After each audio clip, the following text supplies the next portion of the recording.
Thank you very much. We're very proper here. We want to introduce people very appropriately. We're very actually, and we're very casual. So, thank you guys for coming out. Thank you all for being here at the Other Israel Film Festival. I'm Isaac Zablocki. I'm director of film programs here at the Carol Zabar Center for Film at the Marlene Meyerson JCC Manhattan, and we are at the second to last day of the Other Israel Film Festival. I hope some of you got to catch some of these amazing films that we had this week. We of course have one more coming up tonight at 7 o'clock. We have A Very Narrow Bridge, and then tomorrow night we have the film Shoshana. So please make sure that you catch both of those and you tell all your friends about them. There's a few tickets left for Shoshana. We're excited to. We really couldn't do any of this without our partners who are doing the work day to day on the ground, and we're hoping that these films inspire you to actually engage with our partners. And we were discussing this one a couple of months ago with the Abraham Fund initiatives, and we felt that to have a conversation, it was crucial to have a conversation on how October 7th has impacted Arab citizens of Israel, Palestinians in Israel, who are citizens and are really, in, I think, the most complex part of this horrible, horrible situation.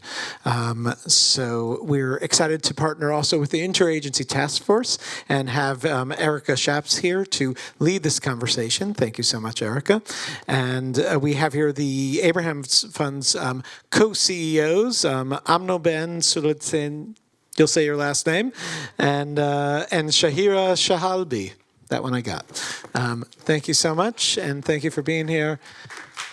And I hand it over to you, Erica. You got microphones? Good. Hello. Excellent. Hi, everyone. Thank you so much, Isaac. I think me coming up to the front just shows how comfortable I am here at the stage after all these years, and it's really wonderful to be back. As was mentioned, my name is Erica. I am the U.S. Associate Director of the Interagency Task Force on Israeli Arab Issues.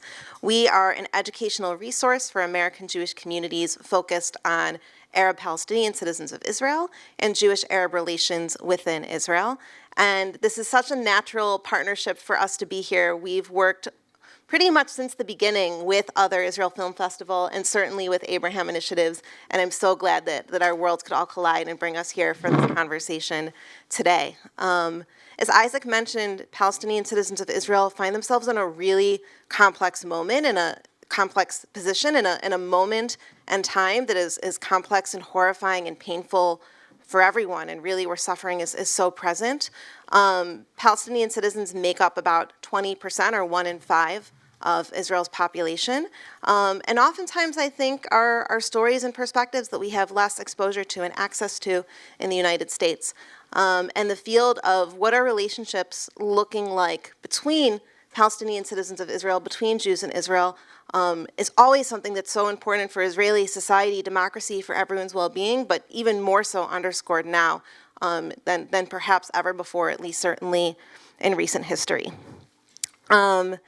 We're sitting here today, and we're not a film, we're a discussion, and I was trying to think, what's the relevance to this conversation and to so many of the films we're showing? And I saw that on the front of the website sort of framing the film festival this year was the statement that we're trying to highlight the story of those who stand together for coexistence and an end to violence. And Shahira and Amnon, in their work together as co-CEOs of Abraham Initiatives, certainly embody this phrase in some ways better than almost anyone I know. And we're so fortunate to get to hear from these experts and hear their voices from the field today. And we really hope that we can have a conversation that will give you an inside look into the challenges that are being faced in Jewish-Arab relations and by Palestinian citizens of Israel today, and have opportunities for a conversation, for questions, for exploring these themes together. So Shahira and Amnon, as I mentioned, are co-CEOs of Abraham Initiatives, and both have a wealth, incredible of experience, decades of experience in the field of shared society, specifically civil society more broadly, political engagement, community leadership, and all sorts of capacities. I'm not going to share their full bios because I want us to be able to dive right into this conversation, but you can certainly pull up your phones and give them a read. But I know the stories and work that they're going to share will certainly speak for itself. Before we get into the conversation, I just want to frame that While conversations about what's going on in Israel, about diversity, about dynamics, about issues of inclusion and equality can always feel sometimes a little bit uncomfortable or challenging, that might feel this way even more in this environment. And we appreciate all of us here having the spirit of wanting to listen and learn from each other, to come with curiosity, openness to new ideas, and understanding that we have diverse stakes, experiences, perspectives in this room, among the speakers, among the audience, and that we can listen to each other and explore these ideas to each other while still disagreeing with each other. And I hope that that's a spirit of generosity we can all provide each other throughout the evening. And with that in mind, I'm going to turn it over to our speakers. First, I wanted to ask a question of Shahira. In addition to, through your work with Abraham Initiatives, you've been a longtime community leader and political leader in Haifa. And there were real concerns that violence would break out between Jewish and Arab citizens in the wake of October 7th, particularly with people thinking of May 2021 in the back of their head. But this largely didn't come to fruition. So I'm going to ask you first to explain what those first weeks after the war were like. Why do you think this was the case, and what can we learn from it? So take us back in time, unfortunately, a little over a year, which is hard to imagine at this point. And then I want you to take us to today, about the state of Jewish-Arab relations in mixed cities and what you think we need to be paying attention to. Huh? Okay. So first, thank you, Erica. Thank you for making this and for your introduction. And I'm so glad to be here. Thank you for coming and showing up to listen to us and to hear our stories. So as Erica said, that we were there as an organization. We were there as persons. I was there personally on October 7th when all this happened. And I will describe, like, for you. I'll take you with me for a journey to understand really what's happened in the ground. So first, we were also attacked by the attack. When I say we, I mean that the activists in the civil society organization, activists in the shared society organization, and also the Palestinian people, citizens of Israel, and also Israelis in general. So we were affected immediately about what's happening there. And I can describe for you 3 main feelings that I went through, and I think I'm not the only one. I can represent so many people together. First of all, I felt a lot of pain because I really was like, I couldn't imagine that this kind of terrible things might happen. I couldn't really think about a family that was at their home, that they were attacked at their home. Their kids were kidnapped from their house, and they couldn't protect themselves. I could imagine how many hours it took to the army and to the police and to the forces to come and rescue them and support them. I couldn't imagine how many people were killed in that event at October 7th. This was the first thing that I was thinking about. Second thing, as a political activist, as a social activist, supporting for years the Palestinian rights for resistance and for getting their independent state, I couldn't think that this is the right way to act. I didn't agree. So it means that I'm the person that I'm supporting at the same time that I'm a person that I cannot agree with this kind of actions. And the third thing, I was really afraid, totally afraid from what will happen inside Israel. I was afraid from 2 main things. First, from the government, from the state institution, especially from the police.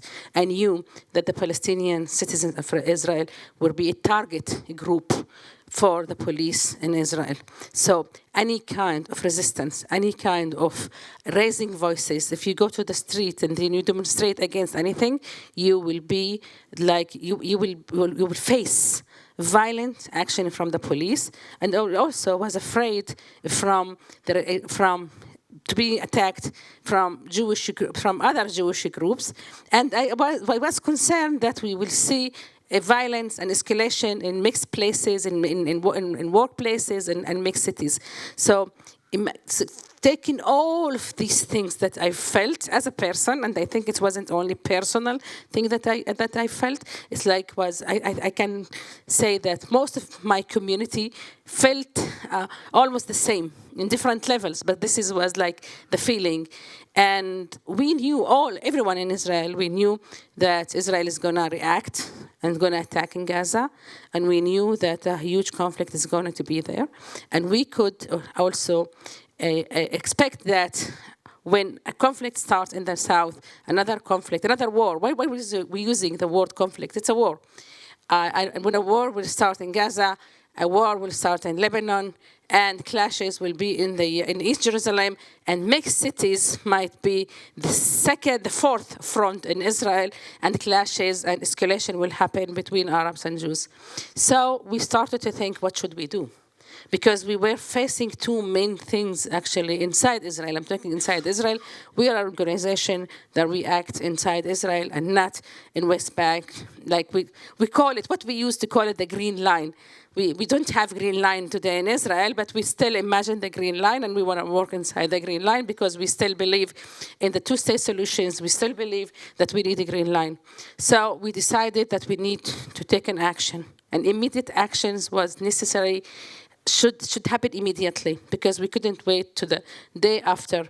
So we were facing two main things. First of all, the Palestinian citizens of Israel were facing like a very aggressive actions from the police. They were arrested. They were forbidding of showing any kind of resistance.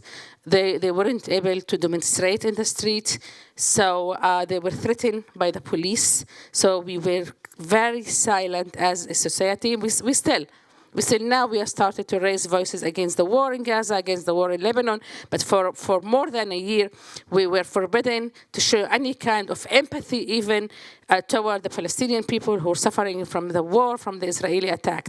And at the main time, we were also wanted to act as a civil society organization, as a shared society organization. So we decided that our main mission as an organization with other partners from the civil society organization would be to prevent violence and escalation in mixed cities and in mixed regions. So we started to act immediately. We implemented a model that we prepared based in our previous experience in the event of May 2021. So we started to act in different 11 localities. We created groups. We recruited a group of activists, Jews and Arabs. We built a great relationship and cooperating with the local authorities, the professionals from the municipalities, and the mayors from the municipalities. And we worked. We cooperated with the police. Usually, we don't cooperate with the police, but this time we understood that we cannot prevent violence without convincing the police that they should be our partner in ensuring safety and nonviolence and de-escalating in the mixed cities. So this is the things that we did for the whole last year. We were very involved in the local level, working with mayors, working with the professionals, working with the activists on the ground in order to ensure that we won't see again the events that we show in May 2021. We didn't want people to attack each other in the streets. We didn't want also the police to be violent against demonstrators, and et cetera, et cetera. So this is what we did in the emergency issues.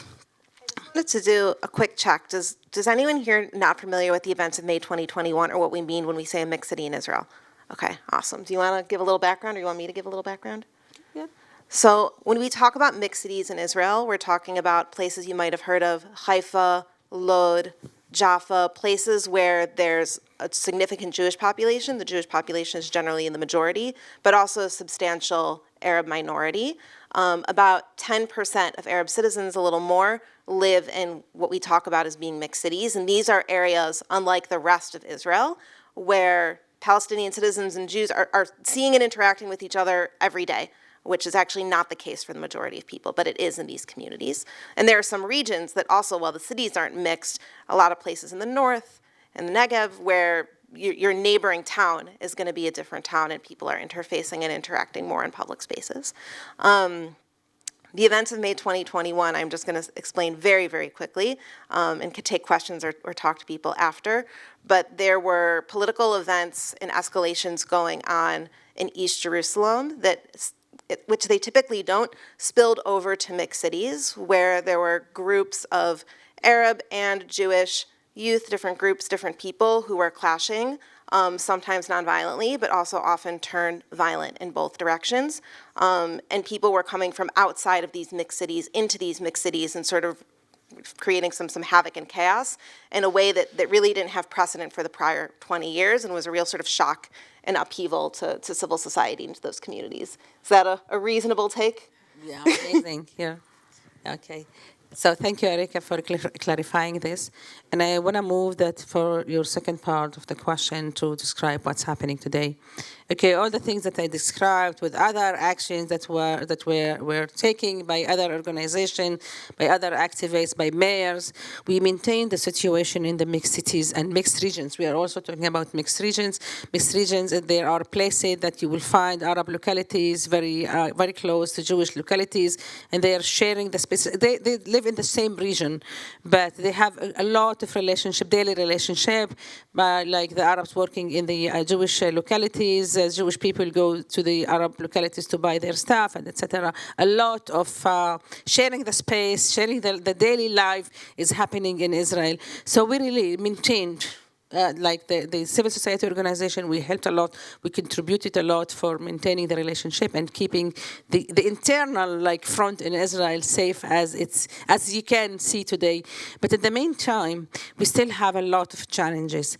The war, the aggressive war against Gaza and the aggressive attack against the civilians, Israelis in the south of Israel really shocked us all. And people now feel a lack of trust. The relationship between Arab and Jews, we are not sure what kind of damage happened to their relations, but we're pretty sure that we need in the future to rebuild the trust, to rebuild the relationship between the two groups. We need to improve again the shared society and the shared living and the shared space.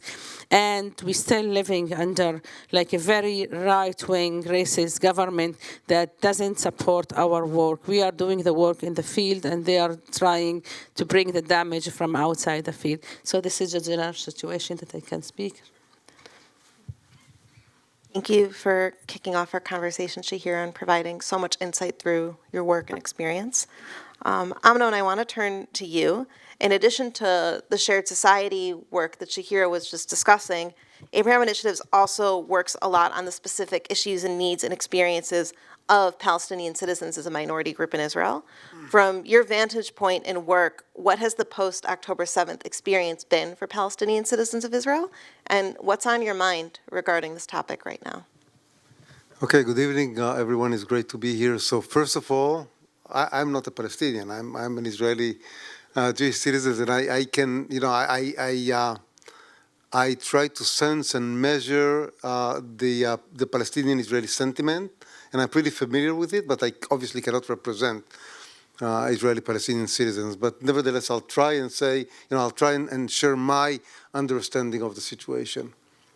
So just to say that right after October 7th, we saw an interesting phenomenon in terms of how Israeli-Palestinian citizens identify themselves. And for a split second in history, or to be more specific, for about 2 weeks, we saw a growing identification of many people with their Israeli identity.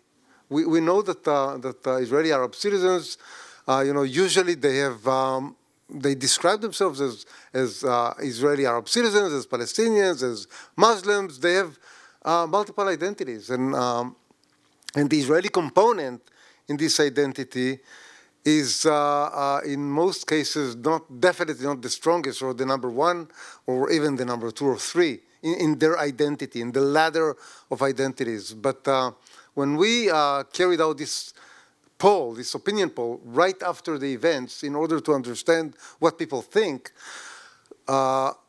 so first we noticed that many people choose to identify as Israeli Arab citizens. Their Israeli identity was strengthened, and many, most, also identified and supported the right of Israel to defend itself and condemned the attack of October 7th.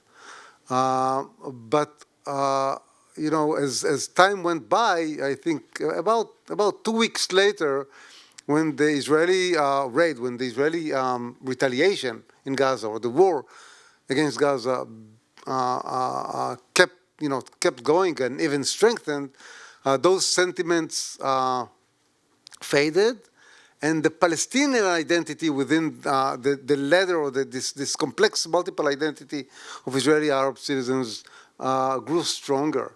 And there was a lot of identification with the suffering, a lot of sympathy for the suffering of the Palestinians in Gaza. And things went back to normal, so to speak, in terms of this situation, complex situation of Israeli Arab citizens caught in between the fact that they are Israeli citizens and that they understand the predominant Israeli sentiments and what bothers Israelis and the fears and anxiety of Israelis, and at the same time were identified with their relatives and friends and people in Gaza. So I think that this is a very important thing to note. Another important thing, and Shahira, I think that you touched on it, the conduct or the approach of the Israeli police. The Israeli police did not want to tolerate, decided not to tolerate any expression of support for Hamas, and there were some, not frequent, not a lot, but there were some, and it's also, I regret to say, also understandable. But also not, the police did not tolerate also expressions of sympathy or understanding to the suffering of the people in Gaza. And I think that the conduct of the police and the fact that they really adopted a tactics of scare. They really wanted to scare the population and deter the population and prevent the Arab population from really speaking against what is happening in Gaza. I think that it also contributed, if we can describe this way, to the relative calm or relative quiet that came from the Arab society. I think that this is also important. I think that. Can I add something that you? I think you, Amnon, you started to mention this, that the police and also the state of Israel immediately treated the Palestinian society in Israel as the enemy. They are part of the Hamas. They are part of the Palestinians. Yeah, we are part of the Palestinian people because we are roots are Palestinians. Some of us really still have families in the West Bank and in Gaza. And in our team, the two team members of our team, they have families in Gaza that a few of them were killed in this war. So we are very connected. We are affected immediately, directly affected by this war. And they even we weren't allowed even to show empathy or to support families, to donate for the families that are suffering. I wanted to send like an amount of money for a woman that she asked me for some support. I couldn't do that. We were forbidden. We were suspicious. We still suspicious. And I think that the state of Israel decided at the first moment that they would like to keep the Palestinian citizen in Israel silent. This is the only way that they could keep forces to fight in the north and in the south, because they didn't want to open, we call it, to open another front inside Israel. So everyone was like, also the police, also the people, also in the street, they were against demonstration Still, now people just against people that they want to raise their voices, want to say something against the war. They are against people who want to support to stop the war. not only to be against the war, to stop the war, to stop suffering in Gaza. So this is if you ask me about what's happening today, a lot of tension is happening in Israel, is existing in Israel, and we are trying just to figure out how to really reconnect with the people, to understand what's going in the ground, and to rebuild a shared society, a model that we invested years in order to build it. If it's okay, just to say, I think that both Israeli and Palestinians understood the severity of the situation when it happened. And I think that, when Netanyahu spoke about our second war of independence, for many Palestinians, what they heard him say, it can be a second Nakba for Israeli Arab citizens. If this is a second war of independence, the implication is that it could be possibly a second Nakba. And I think that the Nakba was the Palestinian catastrophe of when Israel was created. So what a lot of us in the United States grew up calling the War of Independence, or as in sort of the most neutral language called the 1948 War, was called the Nakba. Yeah. So there was. We can say that people were acting in a responsible way in both communities. We saw it in the Palestinian community in Israel, and we saw it in the behavior of mayors and community leaders and activists. All, there was scare tactics or strategy coming from the police, but at the same time, people were not willing to give the police the excuse to act in a hostile, vicious way towards most of the people, towards the communities. I think that that's important. We need to remember that in Israel nowadays, everywhere you look, there is a significant interaction between Jews and Palestinians. Workplaces, recreation centers, markets, and on the beach, and in cultural events, universities and hospitals. Everywhere Jews and Arabs interact. Almost everywhere Jews and Arabs work together. Shared workplaces, and people were very suspicious in both communities, trying to understand, what my colleagues think about the situation. What do they think about me? What do they think about, how do they think about the events? Do they support it? Are they against it? On both sides. And for us, at the Abraham Initiative, we, I think, understood in a very clear way that we need to help those thousands of shared workplaces and wherever Jews and Arabs interact, to manage this situation. This situation of those hundreds of tens of thousands of meeting points between Jews and Arabs could turn in a split moment into small fires. They could spark. An argument can spark violence, can spark hostilities in many places, and we took it upon ourselves to design programs that are meant to help those places, especially workplaces, but also schools and universities and hospitals, to manage this situation. And this is, I think, one of our main missions since October 7th. So I want to give you like a sense of how did we do it in the ground, because I want to continue something that you started. You said that people acted in a very responsible way, also Palestinians and Jews, but also the civil society organization, and we were one of the organizations that we really led this. We were on the ground every day, in every action. The activists that we recruited did a huge job. I can give you two examples. In Haifa, the city where I live, a group of youngest Palestinians decided to demonstrate, and the police didn't give them a permission to demonstrate, and they decided that they want to demonstrate against the war. It was the third week of the war. Second or third, I don't remember. And then the group of activists in Haifa, they went to the mayor and they asked her to convince the police to give them a permission to demonstrate for 2 hours. And then the police said only 1 hour, not 2 hours. And then they said, no, we will demonstrate for 1 hour. And then the group of activists were just leading a dialogue, separately, speaking with the people who want to demonstrate, speaking with the police, trying to convince each side to compromise. And then they decided that they will have the right to demonstrate for 1 hour. And the activists, I was one of the people who were there, decided that they are going to be in the demonstration and to stand between the police forces and between the demonstrators, because they want to ensure that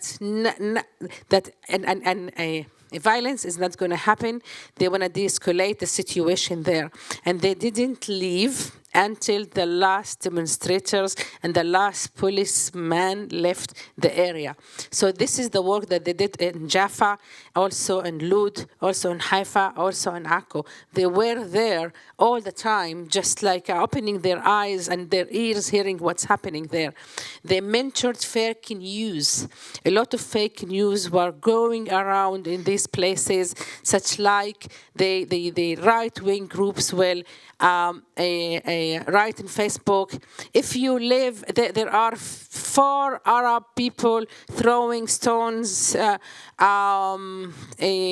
trying to attack, Jewish people in the streets. They will give you the address of the place that they are attacking. If you are there, go and protect your neighborhood. I help your neighbors and such things like this. This group of activists will go to the place and will see and will take photos and will publish in Facebook and social media saying it's a fake news, nothing is happening there, please don't come. And they will interview people from the street and in order to convince people that nothing is happening there. So really they contributed for the first, let's say 6 months, when we were very concerned about what could happen in Israel. So this is how we did it. This group were taking an action immediately. From the October 7th, there were several meetings in mixed cities and mixed places discussing what should we do. How can we de-escalate? How can we prevent violence in our cities?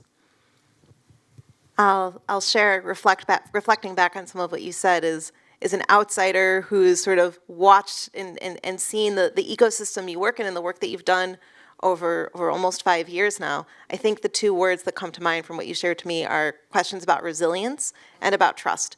The idea of resilience is how do communities and fields respond to shocks and stressors and crises, and how prepared are you?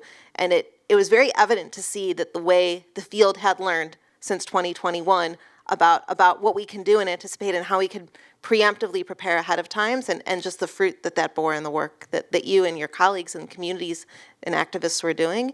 And then this question of trust that no matter how resilient you are, no matter how much work you're doing, what happens when trust breaks down between state institutions and citizens? And in those realities where the trust between state institutions may or may not exist or may take a long time to repair, how do you work on issues of trust between the different communities, between people who are living and interacting with each other? And you highlighted and raised so many interesting questions and ideas and important insights about some of these issues. I want to turn it, as we sort of move from the context and the information you gave us, to see what questions exist in the audience. So I reserve my right to ask you another question later. So we're gonna open it up and take questions from folks. Hi, thank you for calling on me. It's really not a question, but I came to see a movie at 5:30 because I have something else to do later, and it doesn't look like I'm going to get to see the movie if this keeps on going. I thought it's 5:30 to 6. Yours at 7. Film's at 7. Film's at 7. So I'll just share, we were planning on doing like half an hour Q&A, and but if people need to go, if you have other things to do, we won't be insulted. Oh, The movie's not till 7. great. And also just noting, I'm seeing we have a lot of hands, so I'm going to ask people if you can keep your questions fairly brief, and Shahir and Amnon, if you can also keep your answers fairly brief, or not each answer, so we could try to cover as much as possible. Hi Shahira. Hi, I'm Nancy Kaufman, old friend of both these wonderful humans. I'm curious going forward, because I am a hopeful, half-cup full person. What do you see, and I'm full disclosure, I'm a member of the board of the Alliance for Middle East Peace. that gives me hope every day that you are members of. What do you see as, what are you hopeful about in the going forward in terms of shared society within Israel? Okay, should I start? I'll tell you what am I hopeful and why do I know that everything eventually is going to be okay in terms at least of what we are taking care of. Jews and Palestinians are going to live together where we live, regardless to the political solution in our region. It'll be a two-state solution, it'll be a one-state, it'll be a confederation. It doesn't really matter. Eventually, there is going to be an arrangement, and eventually peaceful relations are going to be the solution in our region. And the notion of binationalism, the idea that two national groups need to share the same space, the same country, state, cities, workplace, recreation center, it doesn't matter. This idea is always going to be with us, and people will have to understand, both in the Jewish community, both in the Palestinian community, and there are those who are for separation and for a total clear-cut division. Jews are there, Arabs are there. It's not going to happen. We are going to live together, for better or worse. It's not a matter of choice. It's not a matter of preferences. This is how reality is going to look like. And the only thing is that we get to choose. Sorry? The whole point is When? First of all, already. This is the situation already. And we get to choose only one thing. If we are going to do it in a sane, better, productive way, or we're going to suffer while living together. And I think that eventually the majority will choose to do it in a more, in a better way. And our job at our organization is to design the mechanisms, the social mechanisms, ideas, regulations, legislation, norms, social norms that will enable us to live together. This is what we do. For me, I really share Amnon's hope, but I wanna.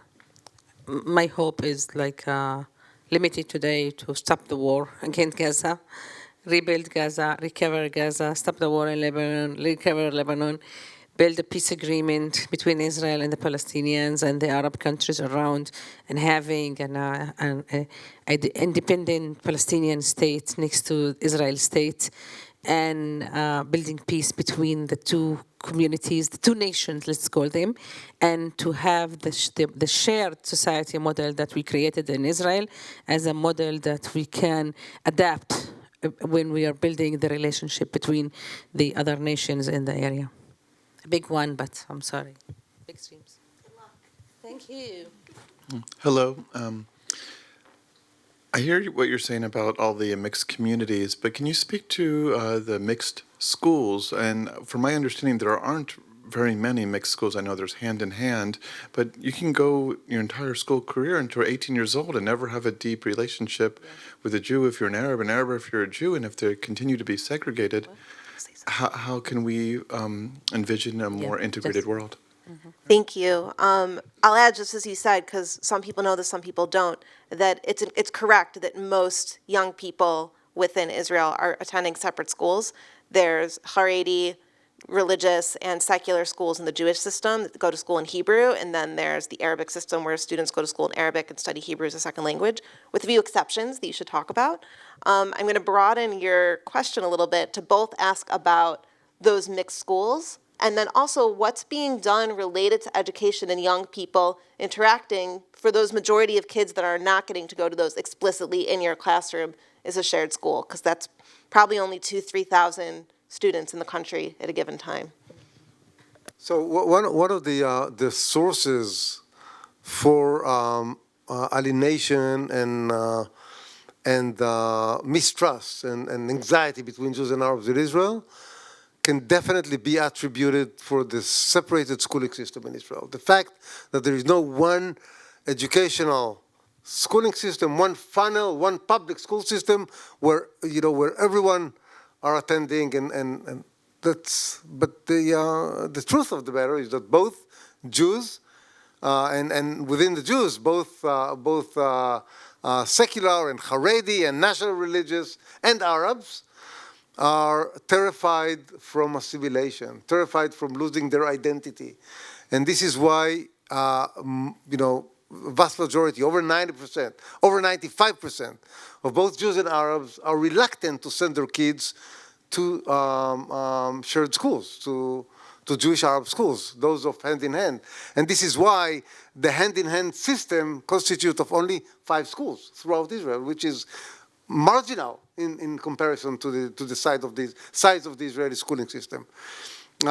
And this is why we are at the Abraham Initiatives. One of our main missions is to design educational programs that are meant to erode or to offset somehow this separation in education.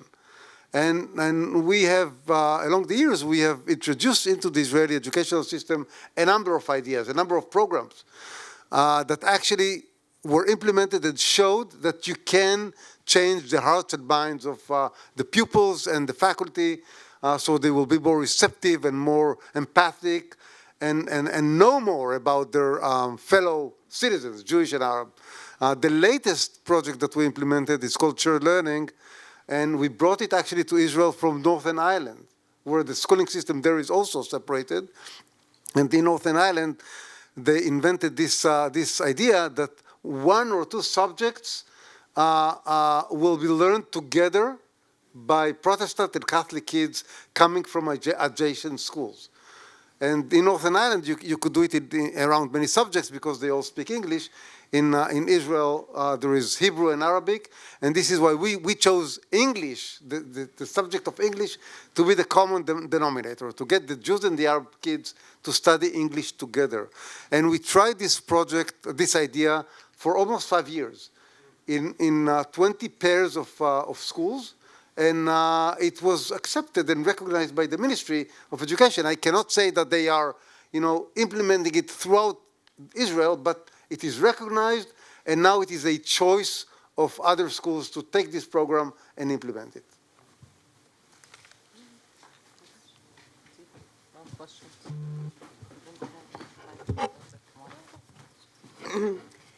You mentioned hearts and minds, and I'm wondering if I'm sorry, I don't know your first name. Shahira. Shahira? Yeah. Not Shakira, but If you could enlighten us as to how it feels to be a minority in a Jewish state, claimed to be a Jewish state. And I might add, when we listen to your answer, we may be seeing our own future. Because as Jews in this country, we look ahead and we see a kind of a divisiveness that could turn into hostility and control mechanisms that we're not familiar with.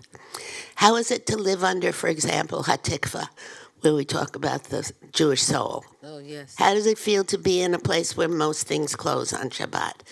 How does it feel to be a minority, and at what point is it oppressive, and at what point is it simply respecting the majority culture?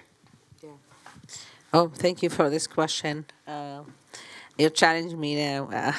Okay, so it's complicated. Remember, Erica, the conference in Chicago that we went, and I shared that I grew up in a small town. It used to be a village. They just taught me not to say villages because they are towns. We're talking about 20,000 residents, so it's not a village. It's a small town in the north. And I grew up in a Muslim community. All of my towns were Muslims. I'm part of like a large family. My family is half of this town, half number of the town residents. So I felt majority. I was the majority for the whole of my life. I never felt that I'm minority. I was acting like a majority. We're all of us speak Arabic. We eat the same food. We have the same customers. We have the same culture. We go to the same schools. Even we didn't have private schools. We went to school because it was like close to my my parents' neighborhood, not because I choose to go to Christian school, to Jewish school, to private school, to science school. So I felt like part included. And just like everyone, when I moved to live in the city in Haifa, I went to the university in the city of Haifa, to Haifa University, and we were only few Arab students that time, not like now. Now more than 40% of the Arab students, the students in the University of Haifa are Arab. But when I went, we were only few hundreds, even less than few hundreds. And was the first time in my life that I felt that I'm a minority. First of all, my Hebrew wasn't. My Hebrew was very good, but it wasn't enough just to sit in a classroom and listening for these lecturers speaking. I just couldn't. I couldn't write. I couldn't follow the lecture. Most of the things I couldn't understand. When I went to the library, I couldn't find my way. I didn't want what they want from me when they gave me the syllabus and all these materials to read, and in English, and not only in Hebrew. So this was the first experience, and I remember that during the second week in the university, I met a person, Jafar Farah, and he came to me and said, Shahira Shalabi? I said, yes. And he said that, I'm inviting you to the student movement meeting. And I said, what do you do in a student movement meeting? And he said that we act for the Arab students' rights in the University of Haifa. And then I asked him, why are you recruiting me? Why me? And he said that because we have a list of the new students that are coming from political houses, and we know who to recruit, and we know your background. Okay, so I started to be a minority, an active minority for Arab students' rights in the University of Haifa. So this is the feeling. When you are a minority, you need to do something for your right. This is what's for me to be a minority. And if you ask me, I like today, after years off, I like the fact that I'm a minority. If I want to choose, I want to be depressed minority than being like a majority that depressed the other. Oppressed. And depressed. Oppressed and depressed. Okay, so I'd rather to be that. But really, yeah, it's not difficult. It's not not always like a simple experience, because during Kippur Day, okay, I will give you, for example, in my neighborhood, I live in a very mixed, the most mixed neighborhood in the city of Haifa, and I think in the state of Israel. We have a group of Palestinian citizens, Muslim and Christians. We have also newcomers from previous Soviet unions. We have yeshiva next to my house with a community, with Haredi community. We had what we call them the Sabars, the Jewish Sabras. Yeah. The Sabras like an old Jewish community. And this is, we share like a neighborhood, 3 streets neighborhood. We are not talking a city about, less than 1,000 people sharing the same space. And we need to deal with how to share the space. When it's Kippur time, we need to, I don't drive during Kippur. I don't eat any food outside my house, in the garden or something like that, because I respect the others. And when there are some chagim and holidays, I need to close all of my windows because the Haredis are singing and dancing all the time. And when there are a wedding, in the Arab society, when there is a wedding, they have 7 parties at their home, and there is a lot of noise from the wedding. So you need just to find ways to live together. It's not always as simple as as I'm telling this, but it's like a muscle. You train it in order to be able to understand that you are not the only one. You don't own the space. I believe that this space is not mine. This land is not mine. This land is for the next generation, for the people who will come when I leave this land. I will leave this world. But what kind of world I'm leaving for my children and for the other children? So, you sing Hatikva? I don't sing Hatikva. I don't stand when there's a tikva. And when I'm in an event that they will sing the tikva, I don't take risk and not standing because people will just be angry with me because there is no tolerance in Israel for people who don't stand for the tikva. So I might leave before, I might come late. So if you see me and also my friends, we will check the agenda and we'll see when they will sing the tikva, when the president will come. If we don't want to hear the president, so you don't show up. So we are just building our schedule based on the program. That's it. Can I- Your car on Memorial Day and stand still.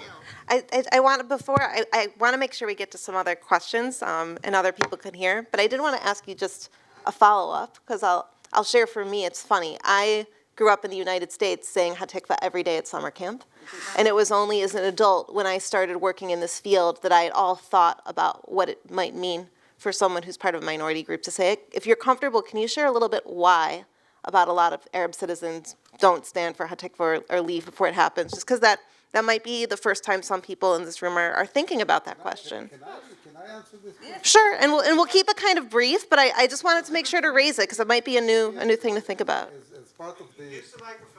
Oh, sorry. Even for me, as part of the depressed majority, Hatikva is somewhat problematic because it's our national anthem, and it's exclusive to Jews. It does not let non-Jews to be able to identify and to have a sense of ownership and pride in this symbol, which is Hatikva. Hatikva is a symbol. It's one of our symbols. And I would like, and to be honest, even I, Shahira described, the juggling tactics of how to avoid feeling this discomfort. Even I'll admit here, even I'm not so comfortable with Hatikva when I hear it, and I think that Hatikva is overused in many cases, above and beyond what is needed according to the protocol in Israel. People, you see it in schools and community centers and all sorts of events that has nothing to do with the need for Hatikva.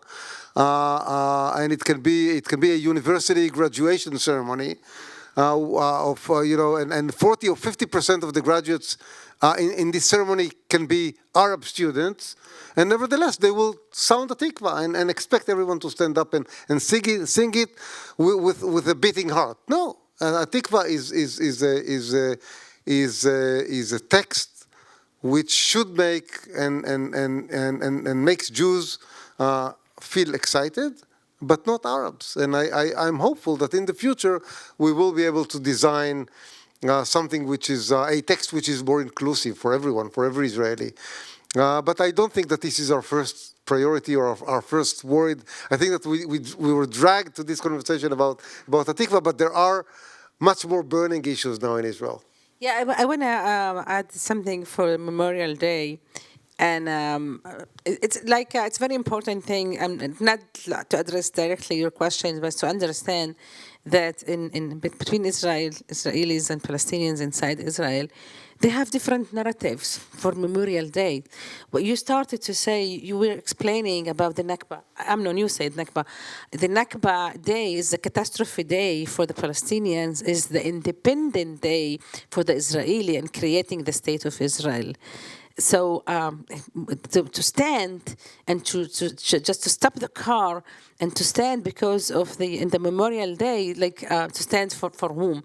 But it's like in concept. The concept is very different in the two societies. A lot of what I'm hearing and what you're sharing in the answer to this question is the huge, overwhelming question of how do you create a shared society, a shared community, when people have multiple narratives, multiple experience, different histories, different relationships with the past. How do we do that? Multiple understandings of today. And I think as we think about what's the relevance of these conversations, it's something I think a lot of us are struggling within our Jewish communities in the United States right now, is how do we share space and share communities where, contending with really hard questions and different relationships and stakes with those questions. Actually, I can give an example for this. I used to share a room with, my colleague in one of the organization I worked. She's a Jewish person, and her family suffered from the Holocaust. Her family is a Holocaust survivor. And we used just to do the same thing, like I told you, just to avoid being in. So I used just to check my watch and to see when is the alarm will be. So I used to go to the bathroom because I didn't want to be in the same room. And then one day we came and said, we just started to speak about it. Why are we avoiding this? Let's discuss it. Let's decide how can we share the room during the alarm? What should we do? Maybe I will go outside. Maybe you will go outside. Maybe I can just understand that you are not standing and I'm standing. So this is like small practices, really very small things. And I agree with you, Amnon. This is not the major things that we are dealing with. But if you really want to do it, if you have the hope to do it, there are so many things to do in order to share the space in a very equal way. I'm going to take one last, hopefully short question, unfortunately, and then I'll give you an opportunity to answer that question in brief and share any closing thoughts you want to leave the group with. Well, if I understood you correctly, you mentioned that there was an understanding that there would be a second Nakba after the attacks of October 7th. Could you expand on that? Where, in which communities was this? No. All I was saying is that Netanyahu, a short time after the attack on October 7th, said to the nation, he said in Israel, he said, we are in a second war of independence. This war was forced on Israel, and he described the attack on Israel as an existential threat on Israel. And what I was saying is that in the ears of many of the Arab citizens, what Netanyahu said could be understood as a threat for a massive deportation or massive attack against Israeli Arab citizens. Sorry? Is this from discussions you've had with Arabs? Yeah. I think to put it simply, it raised a lot of fear. Yeah, it raised a lot of fear. People were very fearful. And it created an understanding that, okay, if there is such an implied threat, we better keep very low profile. Let's duck and let the storm, pass. Sir, this is. No. We're not, sir. This actually doesn't. It's not a back and forth here. You don't have a microphone. This is being recorded. Nobody can hear you. I answered that. But I think he answered the question. Sir, once again. Microphones, people are raising their hands. We want to give people an opportunity. And I also want to be mindful of different people's schedules and the time. Not everyone knows. So what's really hard about a program like this with the different levels of knowledge, as we said, is we're not going to be able to get through all of the history, unfortunately, and we've tried to highlight some of the key terms where we could. And I really encourage people to see this program is part of a learning journey in relationship with these issues. And if there's terms and ideas you heard that were new, search your different perspectives. I'll at least say for me, I'll be around for a few minutes and I'm happy to chat more. But we do have the movie screening at 7, and I want to be mindful and respectful of people's schedules. So I want to give you each a minute to just share any closing remarks that are on your mind and hope that this will be the start or a midpoint of a conversation, but certainly not the end. I think I want to say thank you. Really, you raised a lot of questions. I know that we didn't address all the questions, but I think